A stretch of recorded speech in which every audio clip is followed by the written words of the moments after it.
संभाग की खबरें YouTube पर देखने के लिए आज ही सब्सक्राइब करें उदयपुर न्यूज और बेल आइकन पर क्लिक जरूर करें ताकि संभाग की हर खबर आप तक सबसे पहले पहुंच सके। नमस्कार, आप देख रहे हैं उदयपुर न्यूज। मैं हूं जयश्री नागदा। खबरों में जाने से पहले नजर डालते हैं आज की न्यूज हेडलाइंस पर। 54 साल बाद भाजपा के दलदल से निकले दलपत जनता सेना का मिला सहारा। मेवाड़ में कटारिया आधारित कमल का कड़ाई से करेंगे मुकाबला। 54 सालों से भाजपा में रहे कर्मठ कार्यकर्ता दलपत सुराणा ने आखिरकार भारतीय जनता पार्टी की सदस्यता से इस्तीफा दे ही दिया। इतना ही नहीं, श्री सुराणा ने हाथों हाथ जनता सेना की सदस्यता भी ग्रहण कर ही ली। आपको बता दें कि पिछले दिनों दलपत सुराणा ने भारतीय जनता पार्टी के शीर्ष नेतृत्व से उदयपुर शहर या मावली से विधानसभा का टिकट देने की अपील की थी, लेकिन उन्हें आभास हो गया कि पार्टी उन्हें टिकट नहीं देगी। तो सुराणा ने सोमवार को शहर के होटल रॉयल इन, जो हमेशा बागियों की मुख्य केंद्र रही है, उसमें जनता सेना का दामन थाम लिया और भाजपा की सदस्यता से ही इस्तीफा दे दिया। पूरा मेवाड़ जानता है कि भाजपा के कद्दावर नेता और मेवाड़ भाजपा के स्तंभ माने जाने वाले गुलाब चंद कटारिया की इस बार काफी कद्दावर और पुराने नेता खिलाफत कर रहे हैं। कुछ समय पहले कटारिया की खुलकर बगावत करते हुए भैरव सिंह शेखावत जागृति मंच भी बनाया गया था, जिसमें भाजपा के दिग्गजों के साथ कटारिया के समधी रोशन लाल जैन तक शामिल हुए थे। ऐसे में यह मान लिया गया था कि इस बार कटारिया की राजनीति में बने रहने की डगर काफी मुश्किल होगी और सोमवार को यह साबित भी हो गया जब जागृति मंच जनता सेना एक हो गए। आपको बता दें कि जनता सेना सुप्रीमो रणधीर सिंह भिंडर को कटारिया के विरोध के कारण ही गत विधानसभा चुनावों में वल्लभनगर से टिकट नहीं मिला था और उन्होंने निर्दलीय लड़ते हुए जंबो जीत हासिल की थी।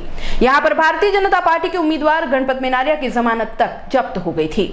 सोमवार को दलपत सुराणा के जनता सेना में शामिल होते ही उनके उदयपुर से लड़ने की कवायदें तेज हो गई हैं। अब देखना दिलचस्प होगा कि किस तरह कढ़ाई कमल पर भारी पड़ती है।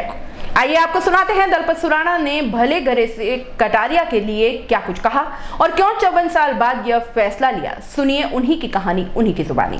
के साथ बहुत जुल्म किया है। जब मैं किरण को राजनीति में लाया तो इन्होंने कहा था कि बहुत ऊर्जावान महिला है, परंतु जो उसकी अकल से आगे बढ़ गई तो उसके ऊपर भी चरित्र का आरोप लगा दिया। मैं इस तरह से इसने मतलब गुजरात में मेरे साथ 15 दिन इसने बिताए और मेरे को कहा मेवाड़ में रैली निकालूंगा वसुंधरा के खिलाफ। और ये मेवाड़ की आन बान शान का प्रतीक हमारे महाराणा फतेह सिंह जी ने अपनी पगड़ी नहीं झुकने दी और ये वहाँ दिल्ली में जाके समर्पण करके अपने पद के लिए, और ये वापस वो रैली भी नहीं निकाली। और मैंने रैली के लिए 12 लाख में 1 लाख रुपये मैंने इनको दे के आया। वो 1 लाख रुपये भी मैंने इनसे नहीं लिए, वापस उन्हीं के पास रखे हुए। समय आएगा एक एक चीज़ का जवाब मांगूंगा मैं। इन्होंने जिस तरह से यूज किया कार्यकर्ताओं का, ईश्वर इनके कर्मों को माफ़ नहीं करेगा। भगवान करे ये 100 साल जिए, परंतु ऐसे लोगों को पार्टी से तुरंत निकाल देना चाहिए। और ये वसुंधरा को ही नहीं, सबको धोखे में रखता है और ये संघ के नाम पर अपनी दुकान चला रहा है और संघ में भी ये एक्सपोज हो चुके। और इन्होंने, मैं किसी जाति विशेष की बात नहीं करता हूँ, परंतु पर्टिकुलर एक समाज के लिए इन्होंने 5 करोड़ रुपए दे दिए सभी कब्रिस्तान में। उसमें मैं कहता हूँ उन्होंने 1 पैसा मंदिर के लिए नहीं दिया। संघ वालों ने पूछा कि तुमने मंदिर में कभी 1 पैसा दिया क्या? इनके वोट के लिए क्या नहीं करते हैं, ये जियारत के लिए भेज देते हैं। ये कि महाराज साहब के यहाँ मुपत्ति बांध कर इस तरह से कहते हैं कि मैं निष्कलंक हूँ।